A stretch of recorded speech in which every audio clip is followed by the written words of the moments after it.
Shall we begin? So it begins. And now it begins. So it begins. And so it begins. Shall we begin? Shall I begin?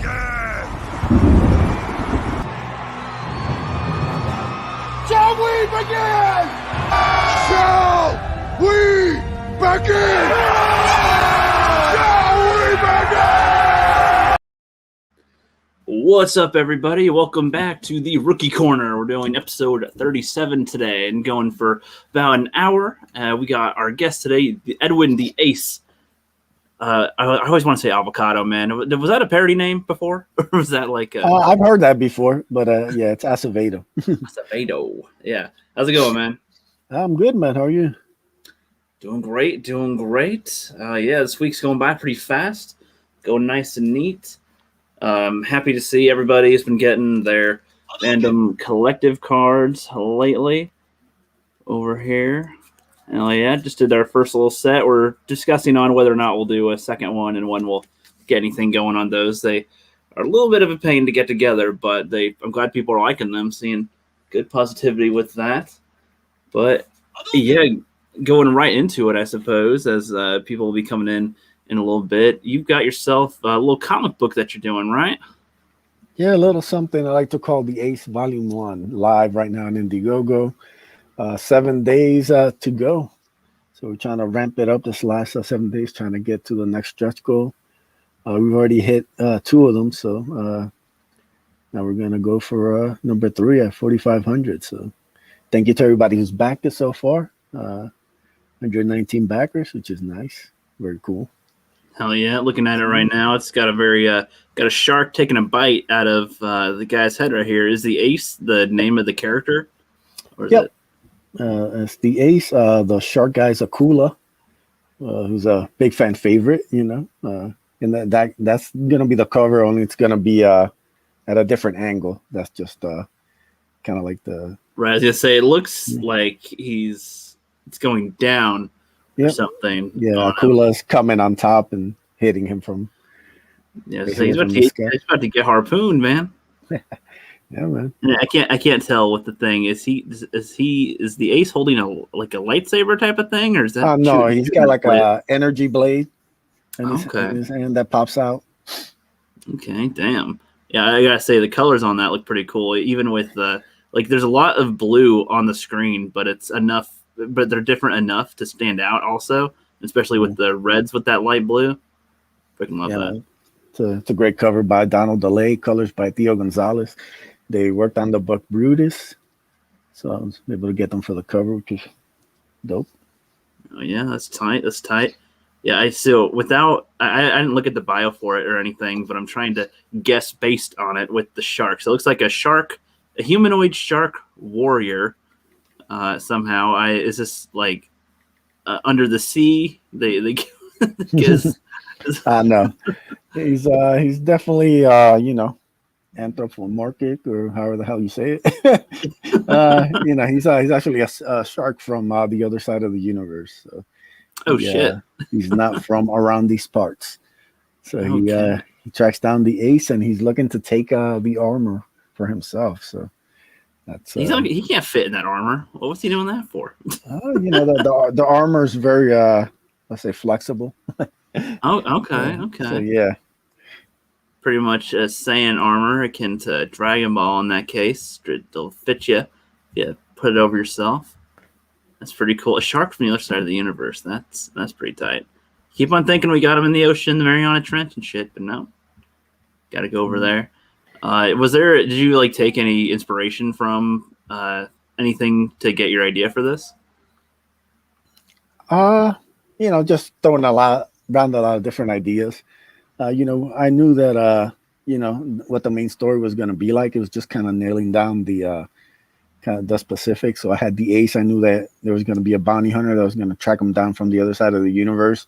So I didn't want to like a humanoid or just like a regular alien. I wanted something kind of like over the top and kind of like that would kind of shock you. So I was looking kind of like, anthropomorphic kind of animal kind of likes. And then it was just kind of like, I'm a big fan of like street sharks and stuff like that, so I wanted something kind of that would be cool and kind of familiar, but not that people haven't really used in a while.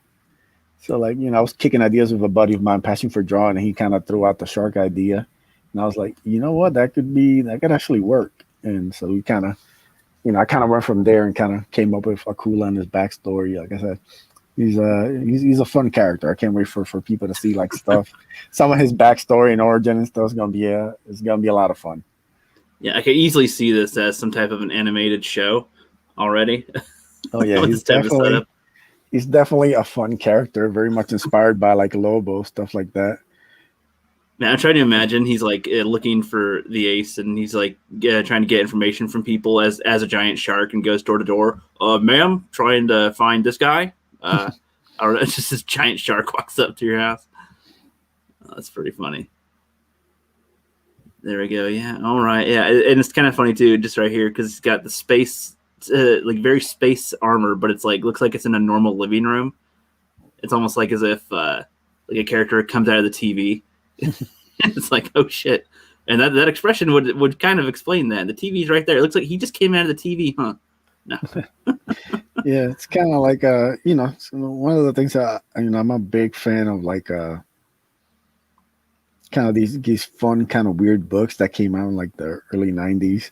Like as much as I love I grew up on Spider-Man, X-Men, stuff like that, but books like Darkhawk, Death's Head 2, Sleepwalker, Deathlock, all these kind of weird, kind of funky B-League, C-League heroes that didn't only got like one run like in the early 90s. I like a lot of those books.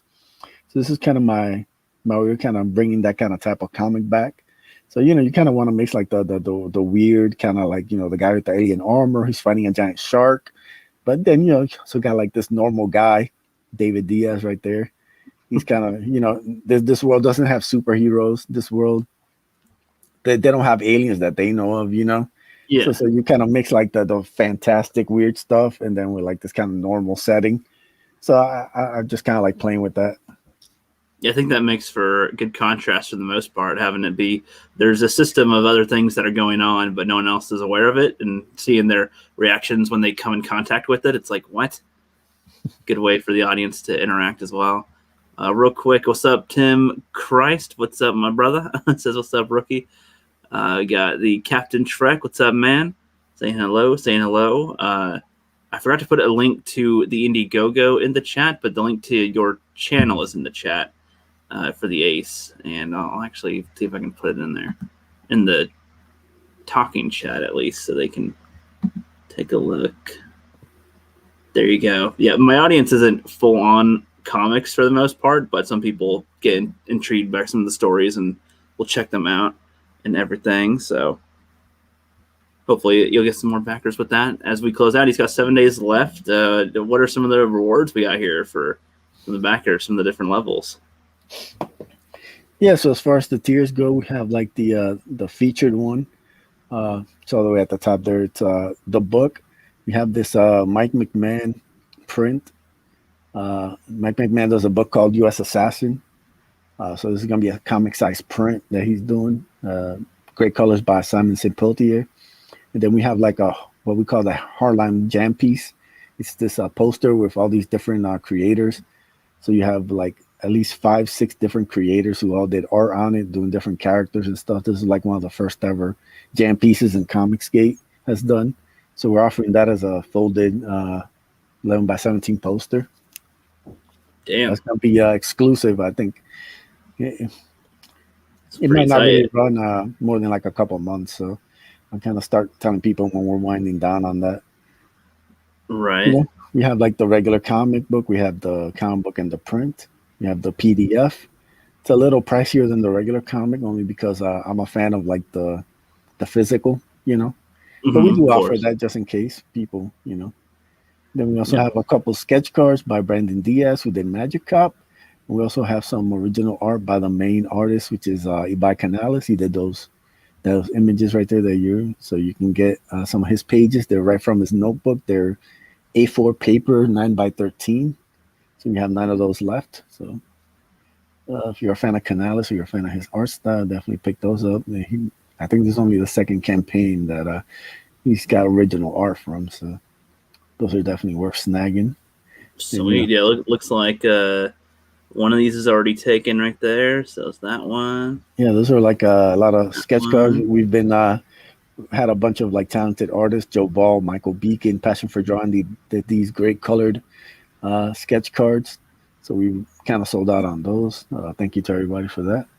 You guys rock. Sweet. Hell yeah.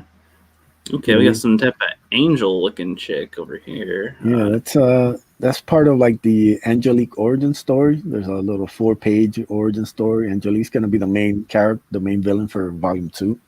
So we wanted to like introduce like some of her backstories to kind of set her up before we introduce her. And that art is by How Comics. He did a story for The Masquerade in Lost Pages. A very talented up and coming artist. You're gonna be seeing a lot of him in a lot of books soon. So I was able to get him. I like this one. This one's tight. Yeah, beautiful panels there, kind of more fantasy based. I like to call this a bit of like a dark fantasy, almost like a dark fairy tale. Yeah. Kind of set it up. Yeah. So. When I see this one, I think of Hot Girl, but this making a lot more sense to be in like an actual type of movie, or like as a character in a universe compared to the other one, because like the look for the other one they chose was more like an ancient pyramid type of a look, and then this is like the mythical, like kind of like a spiritual mixed with alien kind of a look here. It's what I take from it, like you believed it was like a godly angel, but it was a species from another planet or something. Yeah, that comes down there. Pretty cool. Got the Goldilocks. There we go. We got the Grim Reaper. Or is that the Croc? That's good. With he's got a gold gauntlet. Okay, all right. Checking that out. Nice. Different armor set right here. Yeah, this is the Mike McMahon print, comic size print. He's got a very kind of 90s style, which I love. He's got like the ace, blowing up all these androids and stuff, which is kind of plays into like there's like an epilogue story that kind of has like a similar theme.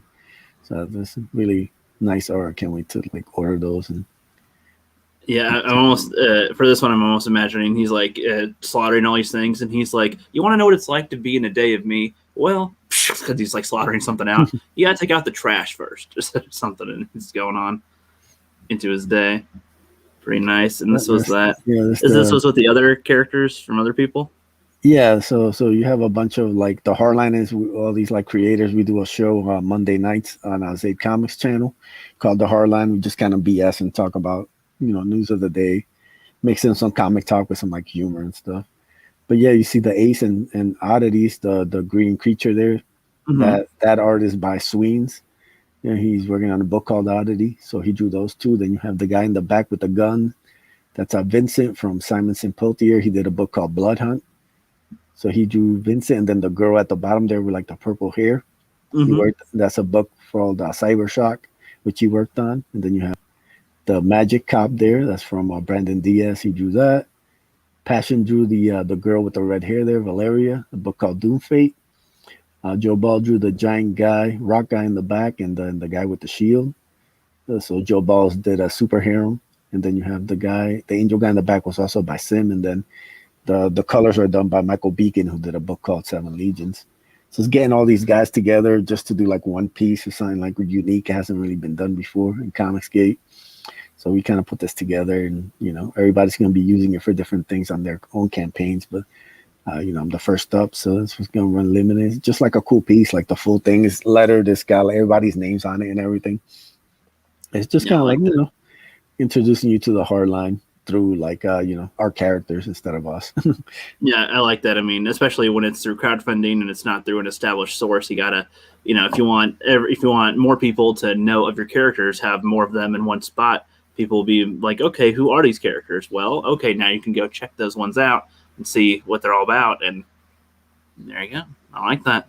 Yeah, and most of these guys have books out, so if anybody, that's like a cool like if you like Valeria there, and she looks cool, you can check out Doom Fate from Passion for Drawing. It's shipping right now, so you can order it, and then he'll ship it out to you pretty quick. So same thing. I think Magic Cop 2 is going to launch Friday, so you'll be able to get a copy of Magic Cop 2 and 1 that campaign. So, this kind of helps everybody out.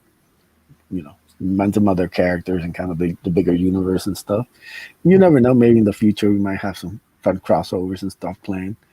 So that's good. Yeah, I'd recommend light crossovers when it comes to, I guess if it's not directly in the same universe, I suppose, to keep it like, okay, they interacted, but it's not like the big event, I guess. Yeah. Because then I feel like when it goes like, like when they have the Avengers assemble for the first time, then it's like, well, okay, how come y'all don't assemble more often? I suppose. So when it's the light ones, I don't know. Those kind of stick too. Some of those. We got Pale Rider. What's up? Just jumps in with his red cape and Speedo. I have arrived. No need to bow. Rise, people, rise. Nice. No reaction. Tough crowd. I'll do better. It's all good. Hey, we got something for you. That was pretty good. At least you didn't get a reaction that was like this. You're toast, bitch! You're toast, bitch! So you're good. No problems there. There you go. Random question. Have you ever seen Deep in the Valley? No. This was Chris Pratt before he was famous. I should buy her something, that's special, but also creative. Ooh, like get her a retard with a box of crayons.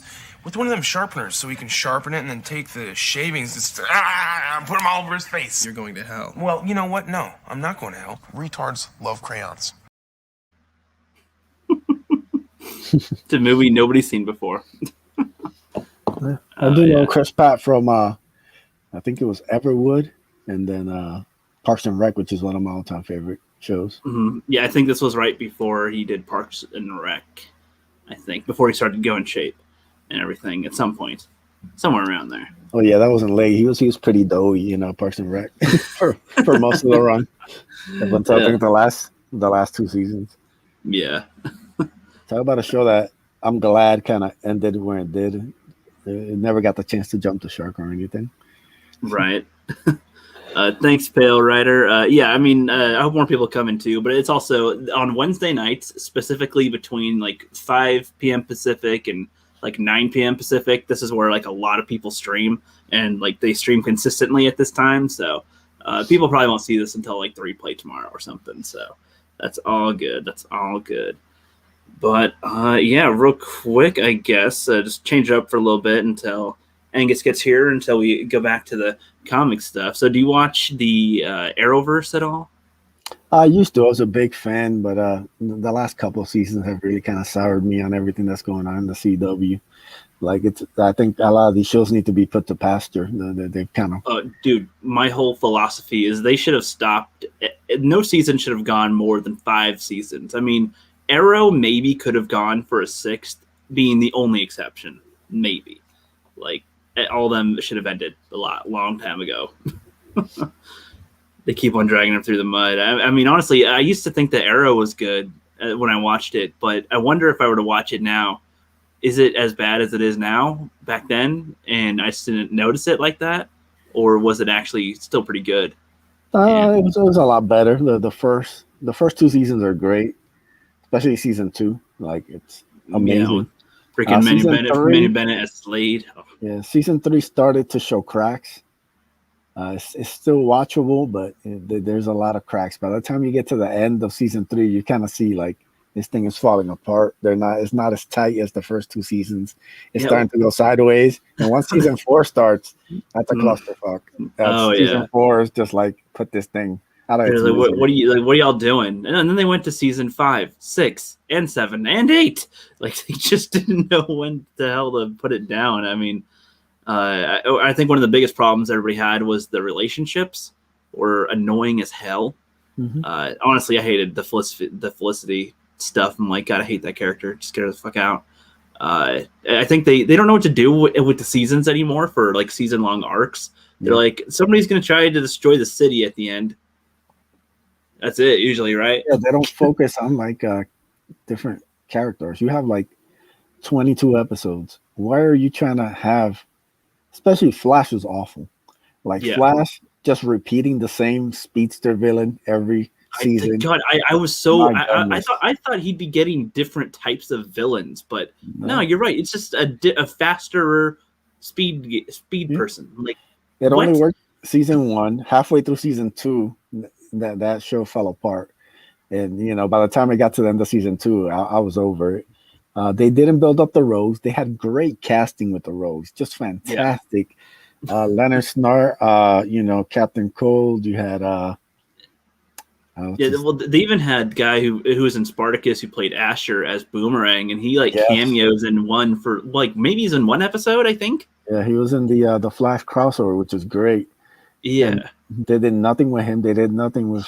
He would have been a good reoccurring villain every now and then. The guy is just a snake. You know? The Flash is built on the rogues. You could have just introduced rogue after rogue, and kept instead of you could have the overarching villain, but then the rogues, Flash has to deal with them.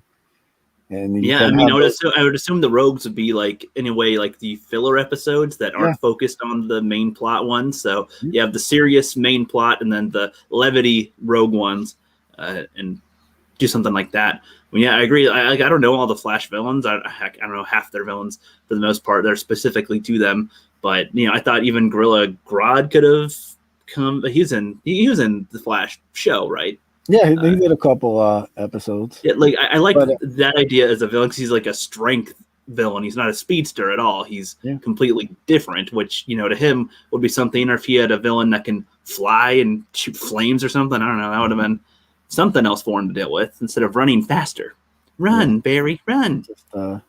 Everything just became the whole melodrama of Barry and Iris, just became it's another thing. I understand you introduced the love interest, whatever, but hook them up and then move on. We don't have to keep going to the well. Felicity doesn't have to leave Oliver. It doesn't have to be this. It turns into a soap instead of a superhero show. Yeah, at some points I'm do these characters actually like each other, or is this just what the plot says? Because especially with Oliver, I didn't know who the fuck he likes. I'm I thought he kind of really loved Sarah, but then I saw Laurel and these other chicks and the Huntress for a sec. I don't fucking know. I don't care. Just you keep on having a new chick all the time, and I don't care. I mean, if that was the case, that'd be fine. But they go back to it and harp on it, and the dad chief of the Black Widow and not the Black Widow, sorry, Black Canary and the White Canary and whatever. He's his only character is that he drinks, right? Yeah, that whole they just too many side characters, not enough focus. They feel the need to throw in, all these random characters to think you're not. Yeah, you keep. All you needed for Arrow is Arrow himself. You need Felicity to help with the tech stuff, and even his buddy there. You could have gotten rid of him after 2 seasons. Yeah, the security guard. Yeah, all right, you. See, and that'd be a decent reoccurring character that would come in sometimes, who was there from the beginning, who maybe goes through an arc of becoming a better fighter with stuff. Sure, but it seemed like he a couple times a year.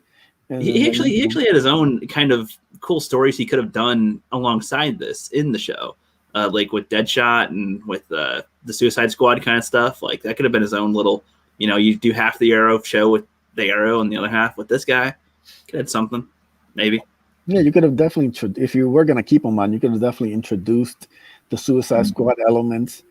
And, but like I said, why are you bringing in Mr. Terrific with the show? What does he add?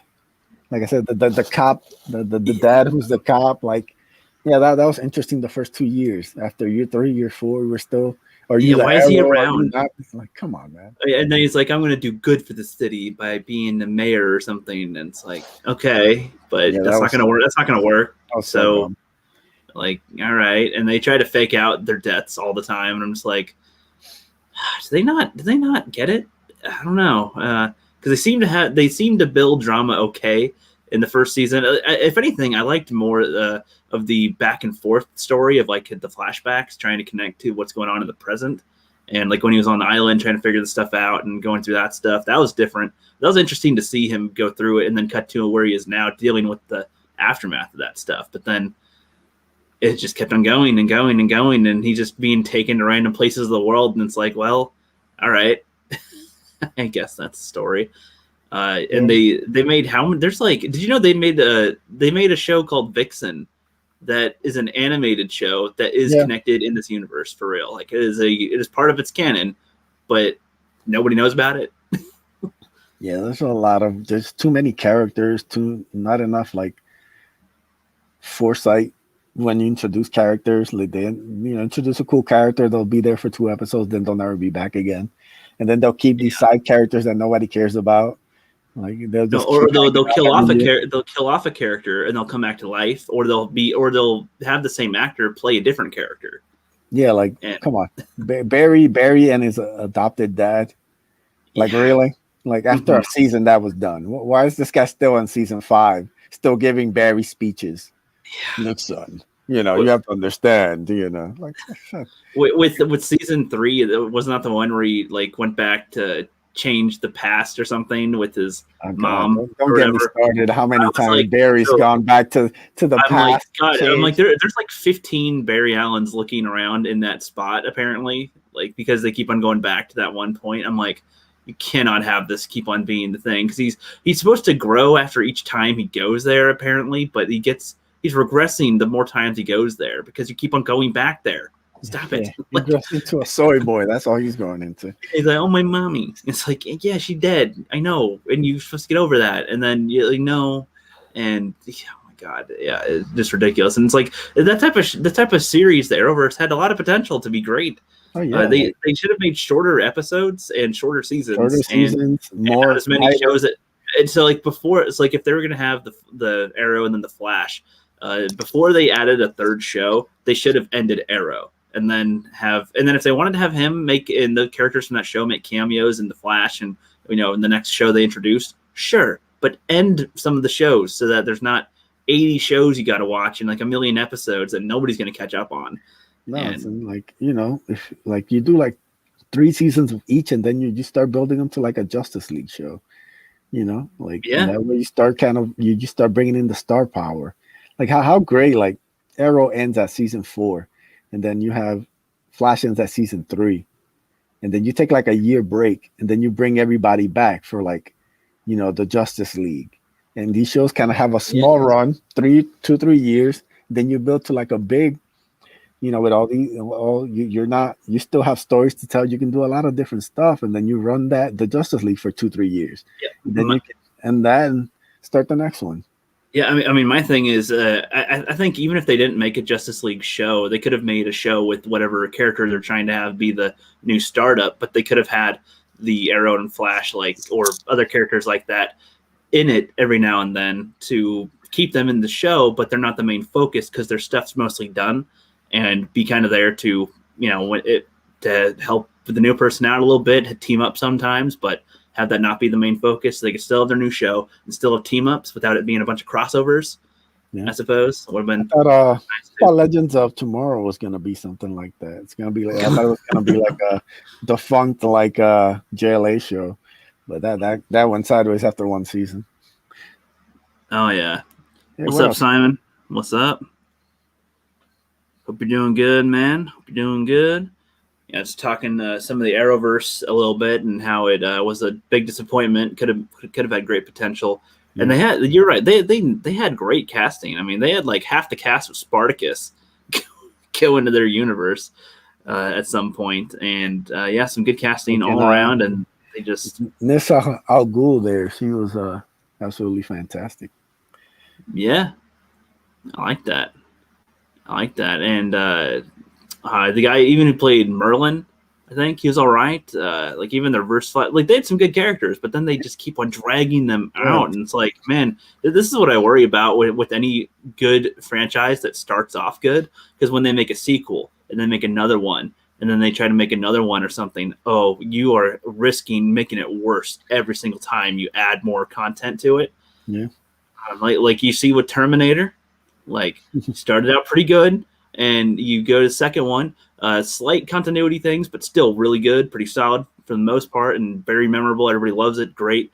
And then third one, there's things that are kind of good in it, but overall pretty shitty. Yeah, I very much dislike the third one.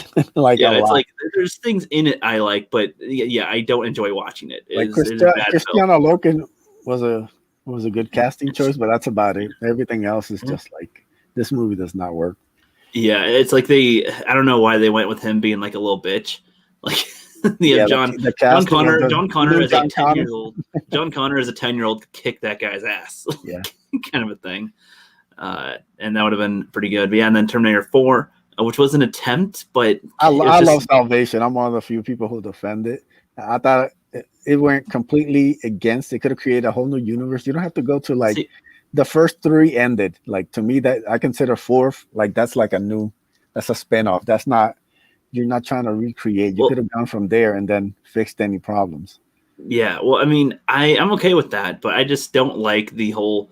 I'm okay with the whole premise except for the robot human. I don't know. That was kind of weird. I feel like if that was removed from it, I would have enjoyed it more, because it would have been from like the perspective of just humans versus just machines in that type of huge war setting. And I don't know. I kind of would have preferred that, I suppose, compared to that, but. Then they did that all right, and then Genesis was what it was, and Dark Fate was what it was, and it's like with even I haven't seen Rambo 5, but like Rambo made sense, and then Rambo 2, I think it was bad because they, like, in the first one things were happening to him, but based off of what he chose to do, and then with the second one, they're literally having to pluck him and put him into a situation. And it's just like, I don't know, it just seemed like the whole movie doesn't need to happen at all the way it is. And number 3, again, it just didn't need to happen. Number 4, I don't remember Rambo 4 very well, but 4 is brutal. Like, man, this like I don't mind like some brutality, but that's some brutal stuff in 4. Like, you know, the movie's not anything really memorable, but I do remember like there's some brutal scenes in that. Just like, man, this is tough. Yeah, did you see Rambo 5? No, not yet. You know, like I don't know, with Stallone, I love Stallone, but it's just like after some point, I'm just like, do I really need to see another like Rocky? Do I need to see another like? Even though I will say like Rocky, was it Balboa? Would have been a perfect way to end the series. I don't need to see Creed or anything else. Mm-hmm. And then Rocky Balboa. That's it. Go off into the sunset. That's kind of my point here with that. It's like the more you can add, the more potential you have to drag what you got through the mud. As to where ending it strong, like basketball players, you know, if you end when you know you've pretty much done your main run here, you don't need to go till you can't run no more. Like, you know, just declining as you go. Yeah, you don't want to be Jordan on the Wizards. Right. It's like you had your prime, you had your team, you had your stuff, you won, you're older. You don't need to do this anymore. Like, you don't need to. Sorry. But, you know, you did what you did and you achieved a lot. But the more you do, the more you're going to be remembered for, you were great, but didn't finish out very well, kind of a thing. For the most part. Simon says, DC, their animated series and 13 plus animated movies are awesome and can't wait to see the Snyder Cut. What about you, man? How do you feel about the Snyder Cut? Oh, sign me up, man. That's the only reason I have HBO Max. Yeah. I don't know if it'll be that good, but I mean, if it's better than the other Justice League, I'll take that as a good improvement. Nice thing. It's interesting to see this with film because I don't think this kind of thing happens very often, where you release a movie a couple years ago and then there's going to be another version of the movie by the original director for it, releasing the same film but with his vision. So it'll be interesting to see the fallout. Yeah, hopefully there'll be more of that, because what happened to Zach sadly happens to a lot of directors in Hollywood, and there's the reason why movies a lot of times end up coming out wonky, and you kind of go like, why is there like 2/3 of a movie here, and then that last third or the first third or something doesn't really kind of sink in with what I wanted or what the trailer's saying. You know, that's something that's really started to come out. Perfect example would be Rogue One. True. The whole final act of that movie was reshot. Wait, Yeah, and the trailers presented something very different than what we got. I would as love well. to get the original version. I'm not a fan. I think that the ending is incredibly predictable and makes the movie irrelevant. I would love to see like the original take on Rogue One. So hopefully, like I said, give us the real stuff, man. Yeah, I agree on that, man. And thank you for not liking Rogue One. Everybody seems to love that one. Yeah. And I'm like, one, I think most of them, all the movies that they've made as Disney were pretty trash. But Rogue One, everybody goes, oh, that one's the best one. I'd say it might be the least worst, but I don't even know about that. Like, it's pretty bad for me when looking at it. And the more I think about it, the worse it gets every time. Like, I don't know, just even breaking down the opening scene. And what it is and how they do it, I'm like, why'd they make this like this? I don't get it. Like, I don't know. You could have done you can do so many things. It all starts with writing, and they just start in such bizarre ways and get them. So I'm gonna get myself killed as the mommy for no reason. Okay, stormtroopers are gonna stop looking when they reach a dead end real quick and just leave the whole planet. It's like, oh well, I guess they're gone forever. It's like you're on a finite place. You seem important. You guys parked way out there. You guys' defenses kind of sucked for what you're doing. You had no defenses for this. No, okay, weird. They had no better plan of attack for approaching the farm. Like, that's the opening scene, and it's supposed to be really important. And it's like, I don't believe it. Based on what they do. Oh man. Simon says Arrow felt like we were gonna have a better type of Smallville, but it went south in season 2. I'd say things were starting to show in season 2. Very small things were showing that its quality's declining a little bit, but they still had pretty good. I mean, when he got in the Deathstroke costume, it's kind of funny. I'm like, this seems really weird. He didn't seem to want to do that. And when he did that was kind of silly. And like, we call him Deathstroke. I was like, okay. We had Digital Pollution in the house. What's up? Says, hey there, rookie. How's it going, brother? Going good, man. Going good. Just talking some comics with my buddy, the Ace, right here. Black Angus might join us, but since it's almost 40 minutes, I don't know if he will. He said after 20 he'd try. So he might have gotten caught up by now, but that's all good. It's all good. Simon says, yeah, same happened with The Flash. Yeah, I'd say maybe with The Flash, but the rest were pretty much downhill from the start. Like, they started out all pretty bad.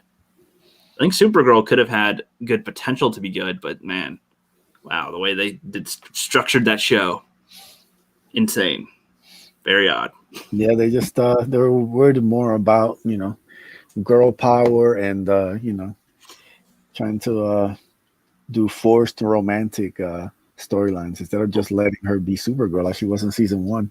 Well, it's like just even the drama they try to make between her and other characters at all are just okay. All right. Like, it's so lame. I don't know. They make it seem so lame to be in that. Yes, that's that CW formula. Everyone's really once you see it enough, they're your patience. You kind of runs out with it. You're just like, I can't keep watching. Each show is like just a different version of Barry and Iris. Pretty much, and they all have gala events that there's always a fancy event of some kind that they all have to go to, and that's where the bad guys are going to strike. And it's like, I've never seen that many fancy places before. Like, I don't know, go to like a normal restaurant, go to Outback Steakhouse, and have your episode there. I don't know, have the great crime robbery happen there. Another cut piece of shit movie. Who gives a shit? I don't know which one he's talking about. We've talked about a few shit ones. I'm with you, dude, on Rogue One. Yeah. It was funny. When I saw Rogue One in the theater, the guy next to me was snoring. Like, legit. His girlfriend was pissed. Like, wake the fuck up. You're disturbing people. He's like, sorry, babe. Sorry. Like, he did not want to be there. Yeah, you will never get anything good under Disney. It's done. Well, see, I disagree with that in that they have made great things before in different aspects. Like, some of their old 2D animated stuff was pretty good. They had some decent directed TV movie ones that were all right for what they were, and there wasn't messaging too much shoved into anything back in those days. They have potential to make good things, but they aren't focusing on any of that. So right now, yeah, it's pretty muddied, unfortunately. What do you think about that, man? You think Disney's fucked forever, or they have potential to be good? There's just a lot of, they're worried about the wrong thing. They're not worried about making great content like they used to. Yeah, it's like their house is on fire and they're trying to, I don't know, gather their laundry. And it's like, that's not what you should be worrying about right now. Like, pretty much. So yes, Digital Blueson says all the CW shows are for children. Yeah, but they think they're so edgy with it. They're like, yeah, they think they're so badass and scary, and it's like, no, not really. Like, remember in Arrow when he kills people right away? Edgy, bro. I don't know.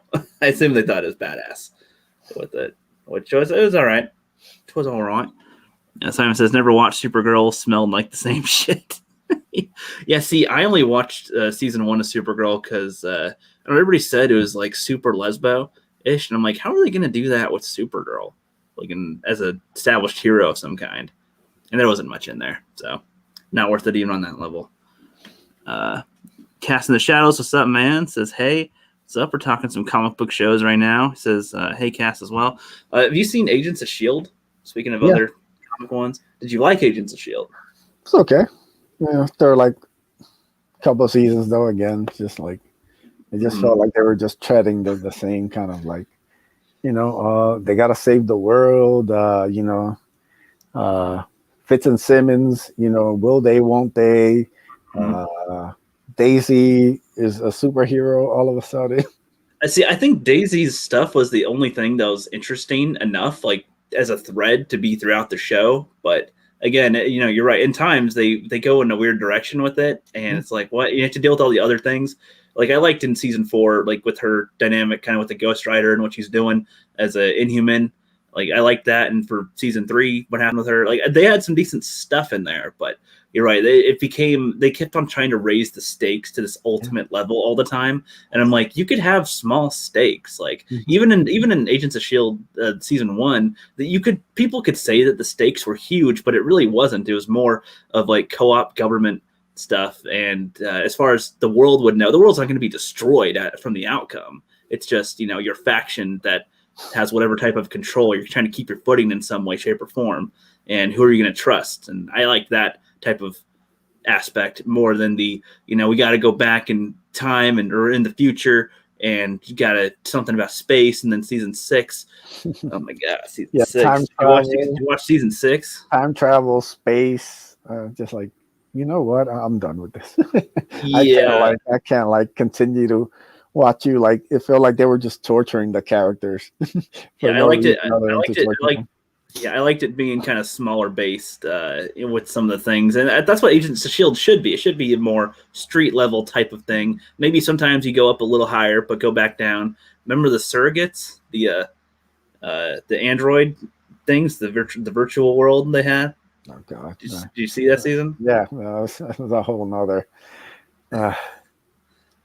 Like, again, good concepts, but man, Jesus, like, I like that when they were just like, hey, we gotta take down this little D-League criminal, with superpowers that are kind of okay, but not really all that threatening. You don't need the Avengers to take down a guy who can face through a wall or something. Yeah, I kind of guys can handle that. Yeah. I kind of thought it'd be cool if they had, because like they mentioned Blonsky in one of them. The what's his actual name? He's the enemy of the Hulk. He's like the other. Blonsky plays as like the Abomination. Is that the other, like the bad Hulk? Yeah, Abomination. That would have been interesting to try to see the Agents of S.H.I.E.L.D. try to take him down. Like in some way, shape, or form, like that would not have worked at all. I'm saying like maybe like with the Inhumans type of a thing, like you get people with powers, and I like that. That was another awful show. Oh my god, the Inhumans was the worst. Yeah, I like. They could have had something. Are you talking about the show, the Inhumans, or the Inhumans and Agents of S.H.I.E.L.D.? No, the Inhumans TV show. Yeah, I don't know why they even tried that. I mean, they had it in Agents of S.H.I.E.L.D. Why even bother making a whole show for it. That made it even worse. Like, they could have had something all right with the Inhumans just in the show as it was. And I liked what they were kind of trying to do with the Kree a little bit, but I don't know. It started to be less believable the more they tried to do with it. I'm like, kind of weird the way that they do that. What's up, Justin Proper's in the chat? What's up, buddy? How's it going? Hope you slept well. I talked for a while the other day. S.H.I.E.L.D. failed really bad as a show. Yeah, they had a great premise for it, and there's a lot of good things in it. Again, I'd say there's a lot of great stuff in it, but there's a lot of things that, like, if they could trim the show to like 6 episodes for the seasons, I think people would enjoy it more because they have lots of the fillery crap that nobody cares about, and the dragging and the romance type of stuff. And it's like, cut out a lot of that stuff, and you'll have some great character moments, some important things happening here or there. Patton Oswalt's in it. And he's, a lot of people don't like him, and that's fine. But like, I like the dynamic that he had all these twins, and one of them gets killed, and it's like, they're like, oh, how fucking many are you guys? Like the annoying dude that we keep on thinking is dead, but nope, you got another one. Like, yeah, to me, I kind of come over to thinking of like how the BBC does. They do like 8 to 10 episode seasons. Mm-hmm. They go like 3, 4, 5 seasons at the most, and then they just finish the show, and then you move on with life, because it's just there's not one thing that's been found out. However, is these shows are being made, the writers can't keep up with the 20 some episodes and year after year. Like 6 months off isn't enough time, so do 10 episodes once a year at the start of the year. Make them good. Make them a good 10 episodes. Good 10 episodes. 4 months, and that's it. The season ends. Everybody can recharge, and then they could write. They have enough time to write season 2, season 3. And then once you get to like season 4, you're stretching it. Maybe you could get a 5th if the show's still quality, but if not, you cut it.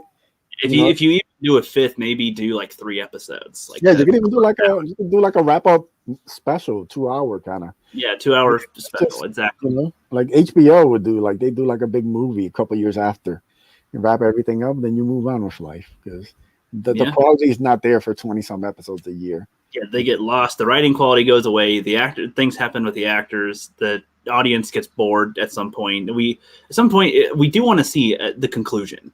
And this is a question that I want to make this a video, because I get lots of different answers on this. Like, should franchises ever end? And I mean like end, meaning not continue, because there's a lot of things that keep on going and going and going. And Star Wars is an example. I would say that I'd be okay if right now they never made any more Star Wars ever. There's a lot of material there just already. And because the more they write right now with Star Wars, the worse it gets. And I mean, if you have the right writers, maybe you could make something cool, but odds are lately that kind of thing's not going to happen. Hard to say. And should franchises ever end? Like, Marvel, with the Marvel Cinematic Universe right now, if they shouldn't have ended, should they at least have taken a break instead of just continue immediately with like Spider-Man and whatever, like as if the Endgame was barely an event? Yeah, I mean, like, not everything's supposed to continue. Yeah, it's like, because don't you want to miss something rather than go, oh, it's the end of this for now, but more stuff's gonna happen later, and they might come back to life or something. I mean, I don't know. They seem to run out of stuff and yank things back, and I don't know. At some point, it becomes that they're not trying to tell a story; they're trying to hit your nostalgia buttons and everything, and it gets more annoying when they do it like that. But who knows? Who knows? Cast in the Shadows says, I enjoyed Agents of S.H.I.E.L.D. until later half of season 4. That was quite the shark jump. Yeah. I mean, there's things in season 5 that I liked, but again, it like that would have been better if it was more like a permanent thing instead of actually going back in time. Like, if that was the future they have and they're stuck, that could have been a better type of premise to continue if they're going to make more episodes for the show. But they went back in time, and it just kind of makes it feel dumber when they do that. Yeah, shows need to get away from time travel. And it could have been more permanent. Space. No. If that's your idea, I'm just gonna hit you with no. Yeah, well, you can. I think you can do space travel, but it has to be in a more limited way or like a more dangerous way, so that it's not so nonchalant. Well, if you're based like in space, you can do space travel, but taking Earth and then going to space, no. Well, I mean, if they're using alien tech, I can see that as a thing. If they're just trying to barely figure that out, can make it go. And like with season 5 of Agents of S.H.I.E.L.D., like the Earth is destroyed at that point, and they're just over there. I don't know there's there in the shit basically. And I'd be okay if they didn't go back in time, if they're going to make some type of show out of that, where they're in a destroyed Earth type of future, and they have to go to like an alien planet and survive or something. Like you could make something interesting out of it, but they just go back in time, and it's like that reminds me of when they were on that planet where they got stuck with the sand, and then it's just well, kind of okay. They stayed there too long. There was nothing on that planet. It was a boring planet. It was just desert night, basically. It's like they watched Lost, and they're like, "Hey, you know what? When make a crappy season like Lost." When I say go to an alien planet, like I mean I want to see creative stuff on that planet, like the plant life be unique, the alien life be unique, have the basic survival be unique, not the same, not you're practically on Earth. Like no, make it feel a little different. If you're going to be in an alien environment, have it freaking extraterrestrial, like at least. Mega Jetty's in the chat. What's up, man? What's happening? Just talking some Arrowverse right now. I'll put another link to your comic in the chat real quick, so you've got a comic as well. Yeah, guys. Speaking last week. Space. Exactly. He's got a bounty hunter shark. It's gonna. That's the cool thing about comics. You can. You don't have to. Fight the channel for a budget. You don't have to. It's a lot easier to pay an artist to draw space and make it cool than it is for these TV shows. Oh yeah. Comics medium allow a lot more flexibility when it comes to that stuff. True that. And I mean, it looks more sad when they try to do space stuff or like huge battle things, because you can like tell when they're on the green screen or tell when they're on wires, and it's like, oh guys, just make it grounded as you can. Just, you don't gotta fly around. We don't gotta see that. We don't gotta see you flying around. You can fly on the ground. Do Jackie Chan. I don't know. Break your ribs in a fight. It'd be fun. Major's doing good. Just working on a trailer. Sweet. Hope that's going good, man. Hope your channels are doing all right. I know you have more than one, so let me know how I think you have a Terminator channel or a RoboCop. I forget which one. Let me know how that one's doing, man. Cast in the Shadows saying hey. Again, Digital Pollution. Fuck Marvel movies. The stuff needs to die. I appreciate the sentiment. Yeah. I think they need, after 20-something movies, they should have taken at least a year break without releasing anything. At least a year.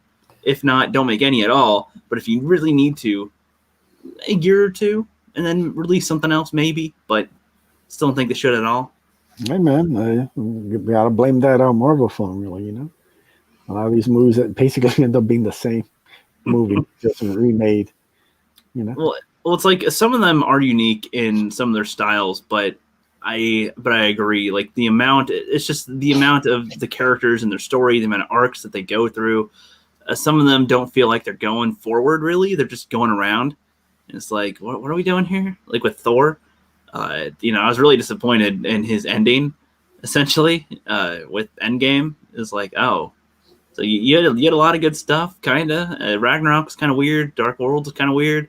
And Infinity War was pretty good, I'd say. Pretty good for his character right there. And then Endgame, came the Big Lebowski. That was kind of an odd choice to take him there. I liked how they swapped Iron Man and Captain America's ideals around a little bit. But beyond that, I don't know. More was really necessary. What's up, Mando Mark? Good seeing you around, brother.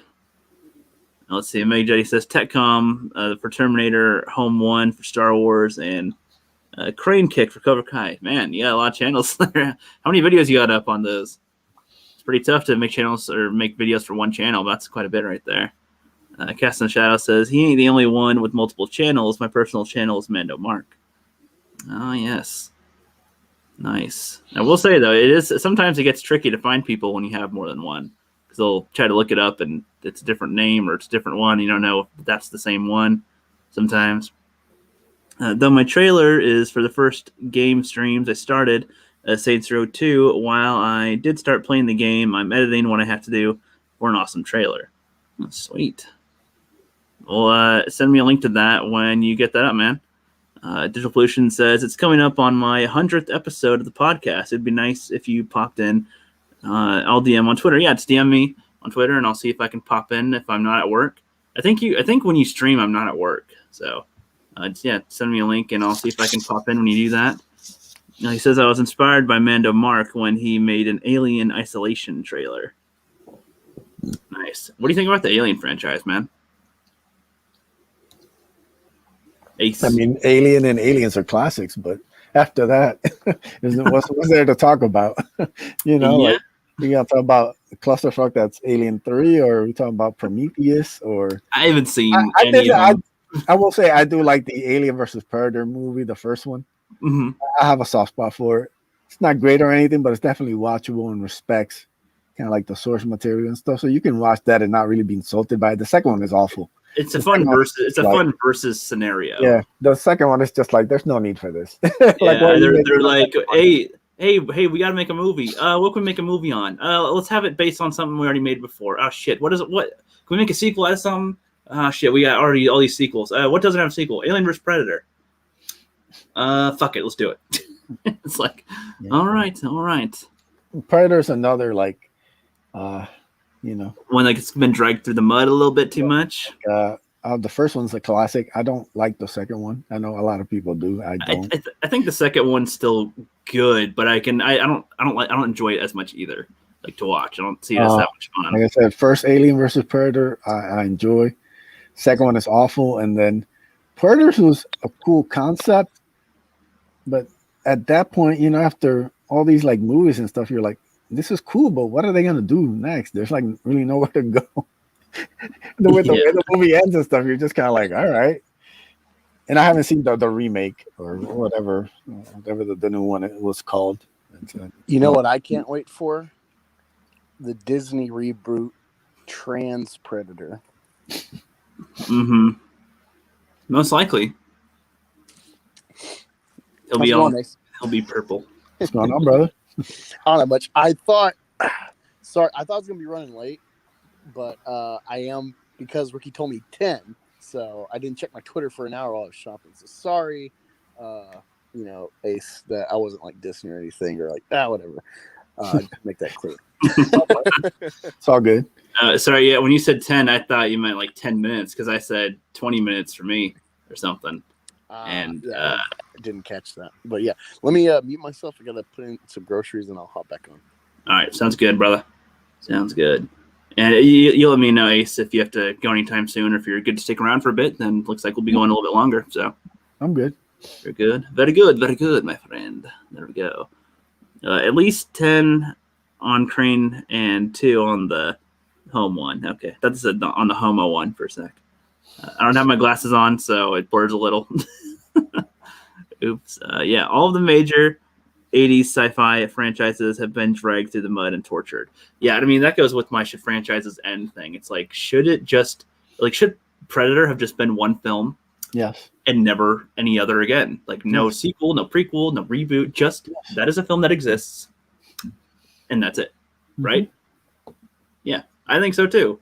However, there are some things that doing sequels can improve on things, like with some type of lore stuff. But ultimately, yeah, if I were to go for the decision, I'd say the more you do, the less, the more you just run the risk of repeating the same type of stories. You lessen the value of some of the characters or the events that happen in the first one sometimes, and it's just more risky doing more sequels to stuff when you don't need to, or prequels. I hate when they're talking about Star Wars doing like the High Republic thingy, and it's like, oh, we're gonna see Yoda back. It's like, we don't need to see more shit. The more we know about things, the less interesting they get, really. I mean, I think so. Sometimes. If it's in the actual movie. If it's like lore stuff afterward, that's a little different. But if it's like in the film and you're going to make a whole other film that shows exactly how, kind of odd sometimes.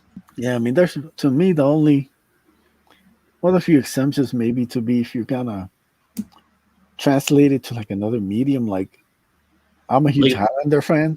Mm-hmm. The first movie is, a classic, amazing. None of the other movies have worked at all. They're all bad. But the TV series for the first like 4 or 5 seasons was really good.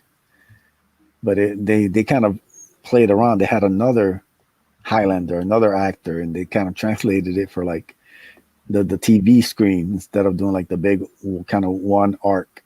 Right. That's something that worked, but the movies never worked. So with the Highlander, like I could see like another like Highlander series made that's kind of more based on like that timeline.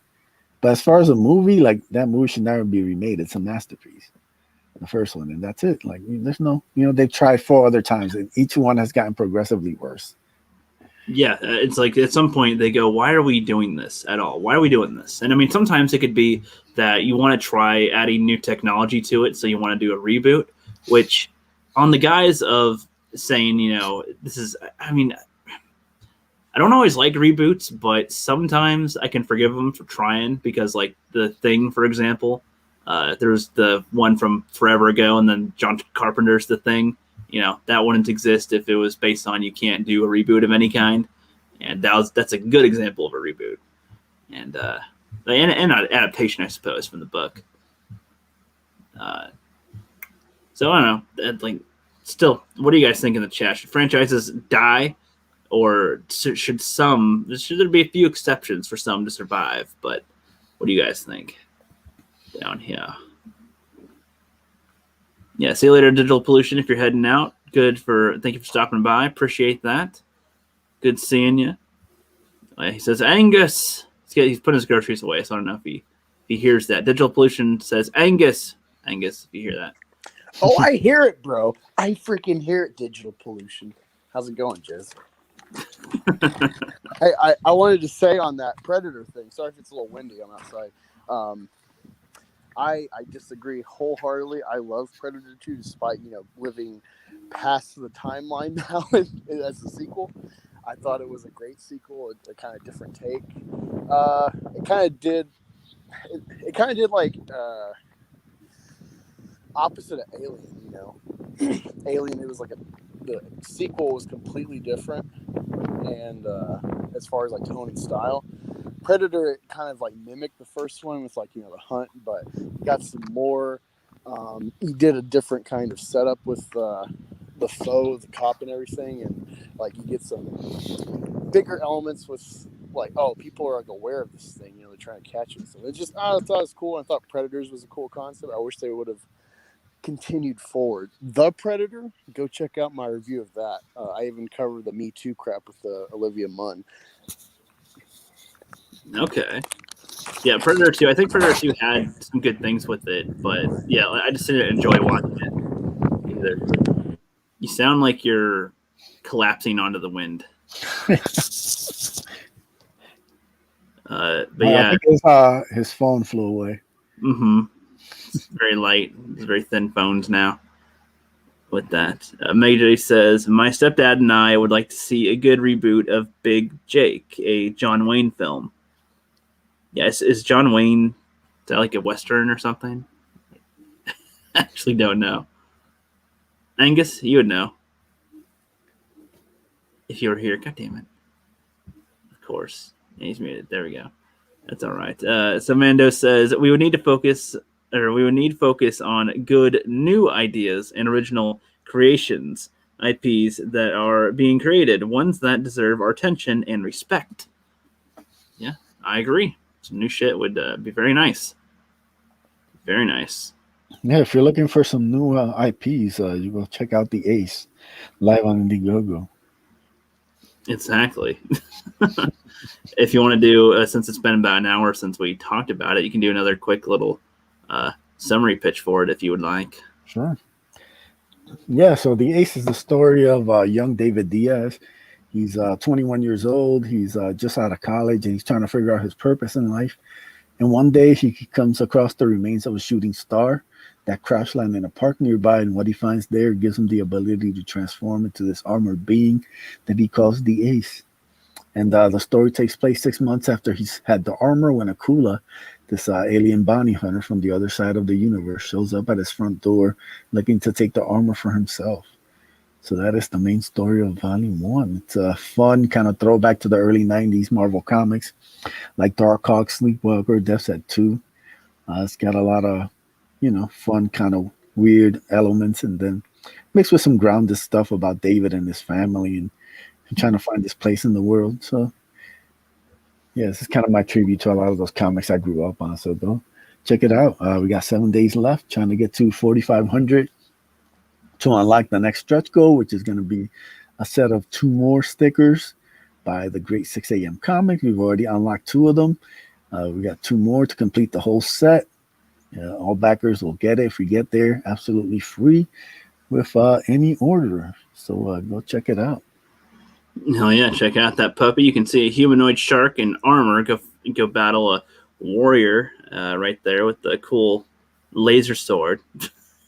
not a lightsaber, a laser sword. No, it's actually energy blade, but energy blade. Yes, yeah. I was poking. Think Psylocke from the X-Men. Okay, I mean, what came to mind first was actually like the elites from Halo a little bit. Yeah, I guess the energy sword a little bit, but yours being a more sword-shaped sword than those ones. Hell yeah! So I put the link to that in chat. Everybody, go check that puppy out. Help him get to his next stretch goal. Mando Mark says, instead of wasting our extremely finite time on this planet, hoping for the proverbial dead to rise and kicking dead horses. Yeah, it's not gonna happen. Exactly. I feel like we gotta invest in the original stuff, and have some new ideas. I mean, yeah, that's the thing too. Everybody keeps on just harping on the old stuff, and okay, yeah, it is a Western. Yeah, I figured. That's good. But you see, like, I feel like sometimes, like with old Westerns or older films, like they're actually older, like 40 years plus. If they get a reboot, I don't think that's the worst thing in the world, especially if you at the end of the movie were able to like say, hey, look, there's the original, check it out, or something to encourage people to go watch the original as well. There could be a good thing there, because after 40 years, there's technology differences and stuff you could maybe do that could be a better experience, but for the modern time, telling that same story. But ultimately, if it can stand the test of time, then it can stand the test of time. For sure. And we got Mega Jetty over here. Angus, are you done with the groceries? Or are you still a bitch? Yeah, still a bitch. That's okay. Hey, we got to put away the cold items. Mm-hmm. Did you put your heart in there? It is pretty cold and frigid.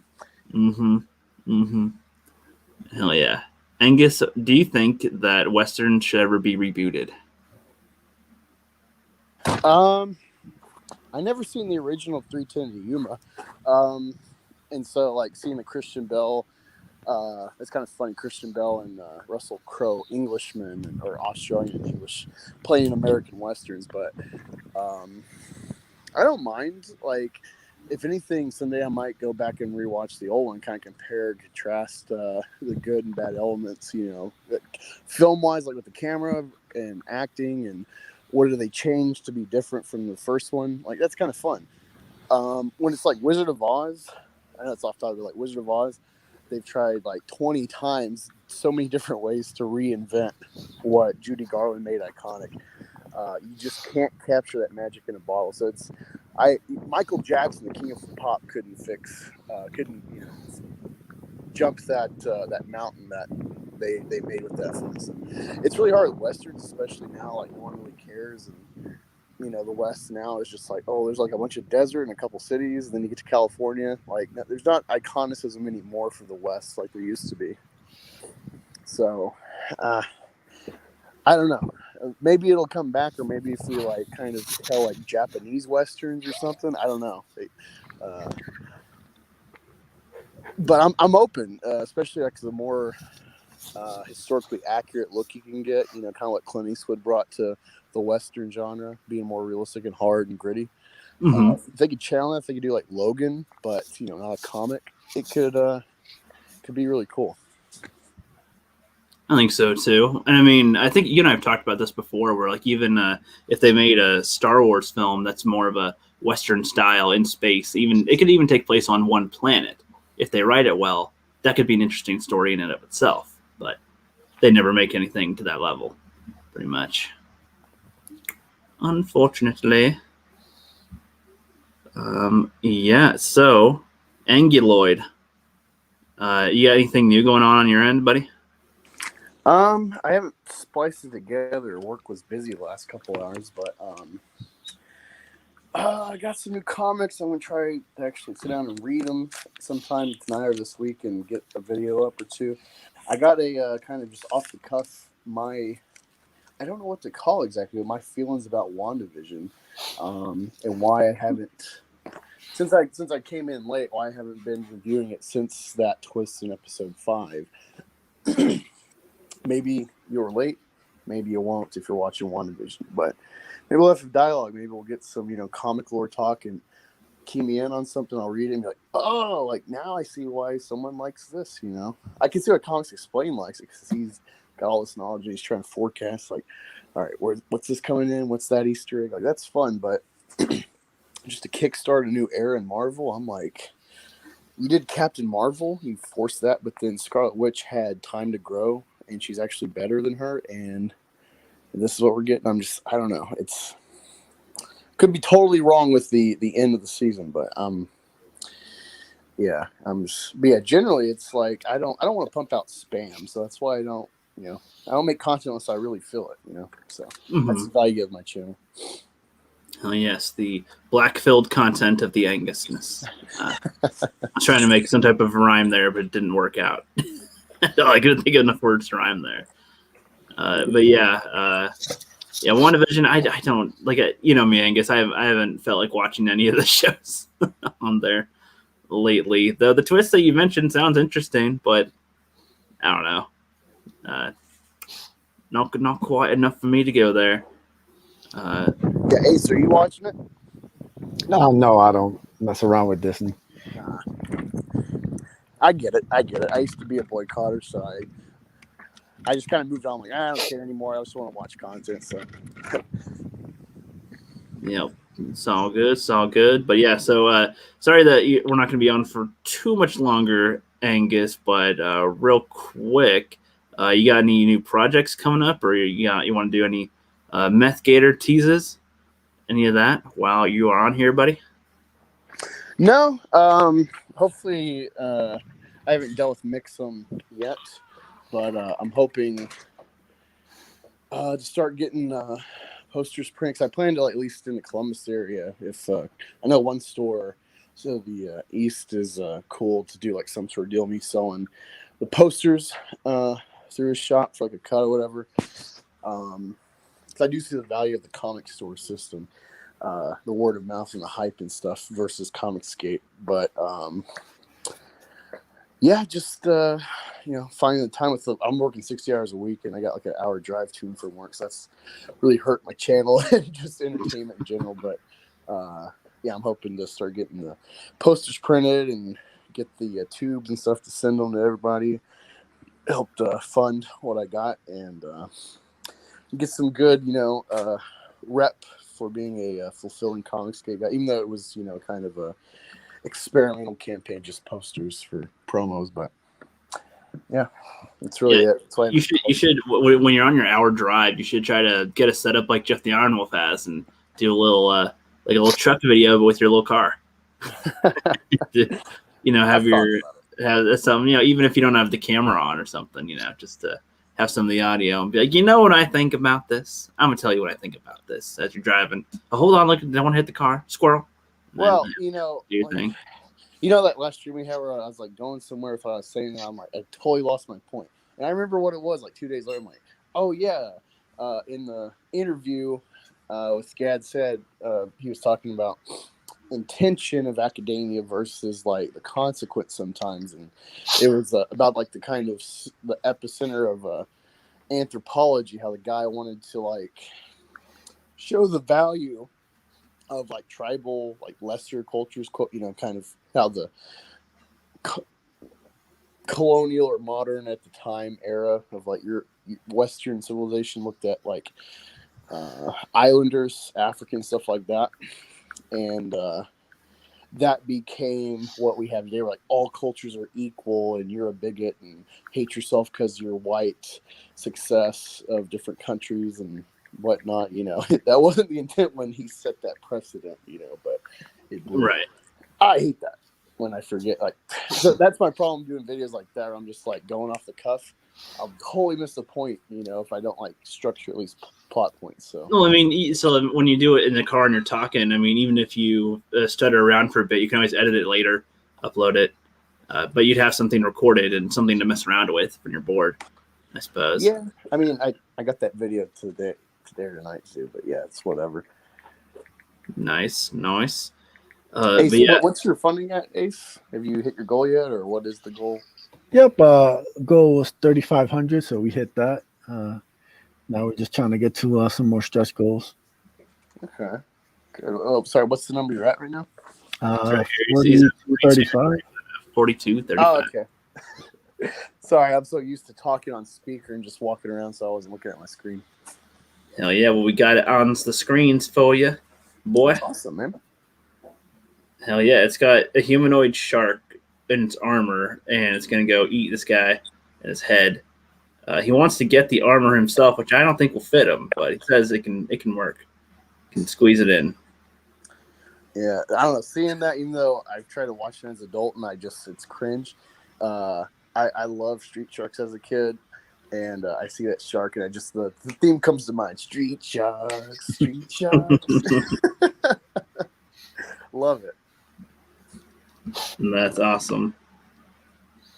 Hell yeah. Yeah, I never got into Street Sharks, but I like seeing the shark. It's a good change of pace with the blue scheme. There's been too many similar schemes with with reds and yellows in some other comic stuff, but I like the blue and red combo is an interesting little one right there, and white as well, emphasizing the blue with the blacks. I love white. Of course. You would. Mm-hmm. You know what I say to you, Angus? Some video clip? Yes.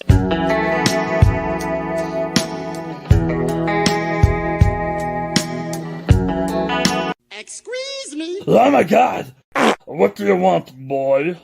Misa want a big doo-doo battle. Ha! A challenge, eh? You're gonna regret it. Ye gods! What am Misa saying?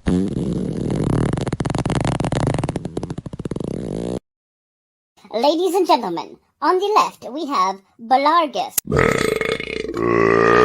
And on the right, we have our returning fart battle champion. Begin match.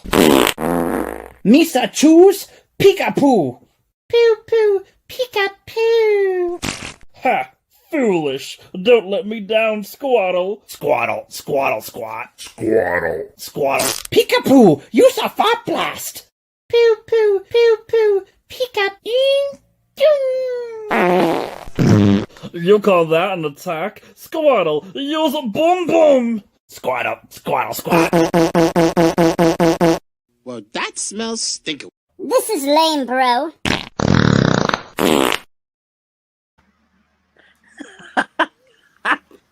That's my response to you, Angus. I love it, man. I love fart jokes. I tried to show my son, but he was interested in like, I don't know, some dumb. You said he was distracted by something else.